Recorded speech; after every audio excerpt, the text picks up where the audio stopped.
केलेली आहे। तर 7 मे रोजी जो ऑपरेशन सिंदूर आपण राबवला तर भारताच्या कारवाईत टॉपचे दहशतवादी ठार झाल्याची माहिती समोर आली आहे। यामध्ये लष्कर-ए-तोयबाचा दहशतवादी मुदस्सीर खडियन खास, जैश-ए-मोहम्मदचा दहशतवादी हाफिज मोहम्मद जमील आणि जैश-ए-मोहम्मदचा दहशतवादी मोहम्मद युसुफ अझहर अशी अनेक मोठी नावे समोर येत आहेत। त्याचबरोबर लष्कर-ए-तोयबाचा दहशतवादी खालिद तर जैश-ए-मोहम्मदचा दहशतवादी मोहम्मद हसन खान ये सगळे दहशतवादी जे आहेत हे मोठे दहशतवादी म्हणून यांचं नाव आहे। या सगळ्यांना याच दहशतवाद्यांनी भारतावरती वेळोवेळी हल्ला केलेला आहे, भारताला त्रास दिलेला आहे। नेमके हे दहशतवादी कोण आहेत आपण एक ग्राफिक्सच्या माध्यमातून बघूया। आपण बघतोय लष्कर-ए-तोयबाचे हे दहशतवादी आहेत मुदस्सर खादियाना खास, त्यानंतर मुदस्सर अबू जुंदाल आणि खालिद अबू आकाशा अशी 3 नावं समोर येत आहेत। लष्कर-ए-तोयबाचे दहशतवादी आहेत। त्यानंतर मुरीद केचा प्रभारी म्हणजेच मरकज तैयबा हा सुद्धा या ऑपरेशन सिंदूरमध्ये ठार झालाय।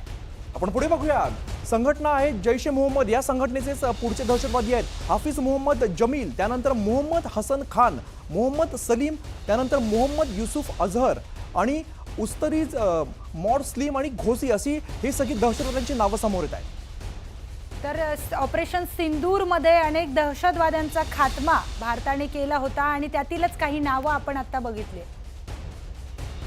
तर आज संध्याकाळी अमित पुन्हा भारतीय परराष्ट्र मंत्रालयाची पत्रकार परिषद होणार आहे।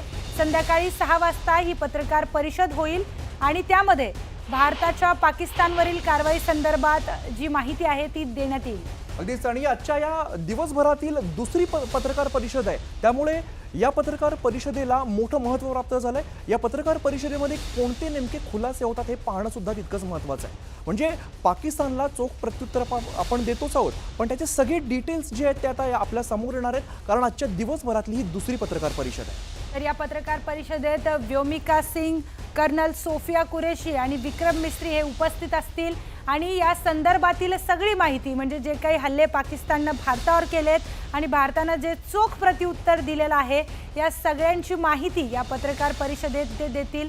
आधीच्याही पत्रकार परिषदेत आपण बघितलं असेल, त्यांनी फोटोज दाखवून जे पुरावे सादर केलेत जगासमोर आणि पाकिस्तानला पुन्हा एकदा पाकिस्तान किती खोटारडं आहे हे दाखवून दिले। बातमी समोर ते दहशतवादी आणि दहशतवाद्यांना पोषणाऱ्या पाकिस्तानला भारताने सर्वात मोठा इशारा दिलेला आहे। आता कुठलाही दहशतवादी हल्ला भारताविरुद्ध युद्ध मानला जाईल आणि त्याला तसंच प्रत्युत्तर दिलं जाईल अशी रोखठोक भूमिका भारत सरकारने घेतली आहे आणि भूमिका आंतरराष्ट्रीय स्तरावर सुद्धा मजबूत संदेश देणारी आहे। आता भारत आपल्या विरुद्धच्या दहशतवादी कारवाया खपवून घेणार नाहीये। दहशतवादी हल्ला म्हणजे ऍक्ट ऑफ वॉर असा मोठा निर्णय भारत सरकारने घेतलेला आहे। त्यामुळेच आता भारतावर हल्ला करण्याआधी शत्रूने 100 वेळा विचार करावा असा स्पष्ट इशारा भारताने दिला। तर कुठलाही दहशतवादी हल्ला ऍक्ट ऑफ वॉर असं समजण्यात येईल असा थेट इशारा भारताने थोडक्यात पाकिस्तानला दिलाय असं म्हणायला हरकत नाही। कुठलाही दहशतवादी हल्ला आता ऍक्ट ऑफ वॉर समजला जाईल आणि याच दहशतवाद्यांना पोषणाऱ्या पाकिस्तानला मोठा इशारा म्हटला पाहिजे। इथून पुढे अशी कोणतीही नापाक कारवाई झाली तर भारत चोख प्रत्युत्तर देईल आणि हे युद्ध सुरू केल्याचं मानलं जाईल। हा मोठा मेसेज खरं तर जगासमोर जातोय। केंद्र सरकारचा सगळ्यात मोठा निर्णय आहे, रोखठोक भूमिका भारत सरकारने घेतलेली आहे।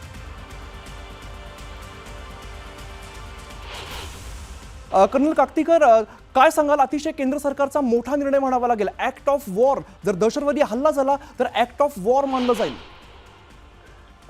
याच्यामध्ये लक्षात घेण्यासारखी गोष्ट अशी आहे की पाकिस्तान मिलिटरी स्ट्रेंथमध्ये भारताच्या जवळपासही नाही, परंतु आपल्याला टेररिस्ट ॲक्टिव्हिटीजनी तो आपल्याला दर थोड्या वेळाने काही अशा गोष्टी करून आपल्याला म्हणजे I would say they disturb us politically, they disturb us, they try to disturb us by doing something like म्हणजे आपल्या धर्मामुळे वेगवेगळ्या धर्मामध्ये टेन्शन निर्माण होईल अशा गोष्टी करतात किंवा आपल्याकडे इन्स्टॅबिलिटी निर्माण होईल असे काही मेजर गोष्टी करतात आणि त्यांच्या या छोट्याशा ॲक्शनमुळे आपल्यावरती फार मोठा प्रहार होतो, मिलिटरीली आपल्याला त्याच्यामध्ये त्रास होतो, आणखीन आपल्याला त्यामुळे आपली स्टॅबिलिटीवरती प्रश्न निर्माण होतो। आता जसं आपण बघितलं काश्मीरमध्ये या हल्ल्यामुळे टुरिझमवरती पुष्कळ परिणाम झालेला आहे आणि तो थोडा काळ राहील. तर त्याच्यामुळे अशा या टेररिस्ट ऍक्टिव्हिटीला आळा घालण्यासाठी दिस इज अ बेस्ट थिंग. कारण जर आपण सांगितलं की जर तुम्ही काहीही टेररिस्ट ऍक्टिव्हिटी भारताविरुद्ध केली तर we will consider this as a act of war, आणि त्याची दहशत आता पाकिस्तानला बसेल. कारण ही जी आपण मिलिटरी ऍक्शन्स घेतलेली आहे काल, त्याच्यामुळे पाकिस्तान अक्षरशः घाईला आलेलं आहे. आणि अगदीच. त्याच्यामुळे हे जे डिक्लेरेशन आपलं आहे हे फार उत्तम आहे. कारण पाकिस्तानला त्याची दहशत राहील की जर त्यांनी परत अशी काही टेररिस्ट ऍक्टिव्हिटी जर केली तर हिंदुस्थान त्याप्रमाणे पूर्ण मिलिटरी ऍक्शन घेऊन त्यांची पूर्णपणे त्यांना नेस्तनाबूत करेल, ही भीती त्यांच्या मनात राहील. अगदी म्हणजे त्यामुळे हे एकार्थी चांगलं डिसिजन आहे. अर्थात याचं एन्फोर्समेंट आपल्याला तेवढं स्ट्रिक्टली करायला लागेल की बरं. जर पाकिस्ताननी काही केलं तर आपण त्यांना हे दाखवून दिलं पाहिजे की वी मीन इट, म्हणजे आपण याच्यावरती ऍक्शन करू हे त्यांना दाखवून द्यायला पाहिजे. म्हणजे एकार्थी पाकिस्तानला कडक इशारा म्हणता येईल का? हो, एकार्थी हे पाकिस्तानला कडक वॉर्निंग आहे. आणि मुख्य म्हणजे काय की आपल्याला पाकिस्तान हे पिन प्रिक्स लावत होतं. दे यूज टू स्लो, जसं म्हणतात की they were bleeding us by giving the small pin pricks here and there. त्या थांबवल्या जातील जर आपण त्यांना स्ट्रिक्टली एन्फोर्स केली. हे आपली जी घोषणा आहे ती जर आपण स्ट्रिक्टली एन्फोर्स केली तर याच्यावर नक्कीच टेररिस्ट ऍक्टिव्हिटीवरती आळा बसेल. बरं, कर्नल काकतीकर सर, खरं तर भारताने कधीही स्वतःहून हल्ला केलेला नाहीये. भारताने वेळोवेळी चोख प्रत्युत्तर दिलंय. मात्र अशा वेळेला ऍक्ट ऑफ वॉर जर असं असेल तर पाकिस्तानकडून होणाऱ्या दहशतवादाला आळा घालण्यासाठी याची नक्कीच मदत होईल असं म्हणता येईल. हो, निश्चितच आहे. ही एक फार चांगली गोष्ट आहे आणि याची दहशत पाकिस्तानला निश्चितच बसेल. कारण ह्या वेळेला सुद्धा भारताने त्यांना ज्या पद्धतीने धडा शिकवलेला आहे आणि त्याची आता आपण पाहताच आहे की Pakistan is coming down on knees. अशा परिस्थितीत पुढच्या वेळेला जर त्यांनी याच्यानंतर जर पुन्हा काही ऍक्ट ऑफ टेरर करायचा ठरवला तर त्यांना 10 वेळा याचा विचार करायला लागेल. दरम्यान अमित, कुठलाही दहशतवादी हल्ला आता जर भारतावर झाला तर त्याला थेट ऍक्ट ऑफ वॉर समजण्यात येईल आणि हे ऍक्ट ऑफ वॉर समजून आता त्याला थेट चोख प्रत्युत्तर देण्यात येईल. आणि पाकिस्तानला भारताने खरं तर सगळ्यात मोठा इशारा दिलेला आहे. नवा भारत आहे हा, आणि जर अशा प्रकारची कारवाई भारतावरती होत असेल, अशा प्रकारे घुसखोरी होत असेल तर भारत त्याला चोख प्रत्युत्तर देणार आणि युद्ध मानलं जाईल. अतिशय मोठा मेसेज आहे हा. दहशतवादी हल्ल्यांमध्ये नेहमीच निष्पाप लोकांचा जीव जातो. नेहमीच सामान्य नागरिकांना या दहशतवादी हल्ल्यात त्यांचा जीव द्यावा लागतो. त्यामुळेच आता कुठलाही दहशतवादी हल्ला भारताविरुद्ध थेट त्याचं युद्ध मानलं जाईल आणि त्याच दृष्टीनं त्याला चोख प्रत्युत्तर दिलं जाईल अशी रोखठोक भूमिका भारत सरकारने घेतली आहे. आणि ही भूमिका आता आंतरराष्ट्रीय स्तरावरही एक मजबूत मेसेज देण्यासारखी आहे. आणि आता भारत आपल्या विरुद्धच्या दहशतवादी कारवाया खपवून घेणार नाहीये. दहशतवादी हल्ला म्हणजे ऍक्ट ऑफ वॉर असा मोठा निर्णय भारतानं घेतलेला आहे, भारत सरकारनं घेतलेला आहे. त्यामुळे आता भारतावर हल्ला करण्याआधी शत्रूने 100 वेळा विचार करावा असा स्पष्ट इशारा भारतानं दिलेला आहे. तर ही खूप मोठी घोषणा केंद्र सरकारकडून करण्यात आली आहे. वारंवार भारतावर दहशतवादी हल्ले झाले आणि आता हा नवीन भारत आहे. जसं की तू म्हणालास, आता हा नवीन भारत आहे. आता हा घुसून मारणार. त्यामुळेच ऍक्ट ऑफ वॉर हा केंद्र सरकारचा निर्णयाचं स्वागतच आहे.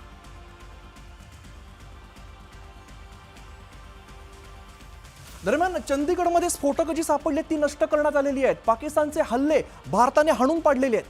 तर पाकिस्तानकडून अनेक ठिकाणी हल्ल्यांचे प्रयत्न करण्यात आले, तर दुसरीकडे जम्मूमध्ये पाकिस्तानचा ड्रोन नष्ट करण्यात आलाय. सीमावर्ती भागामध्ये भारतीय जवानांनी हा ड्रोन नष्ट केलेला आहे. सकाळी साधारण 10:30 ते 11 वाजेच्या सुमारास पाकिस्तानकडून हल्ला करण्यात आलेला होता आणि यावेळेला हा ड्रोन येऊन शेतामध्ये पडलाय.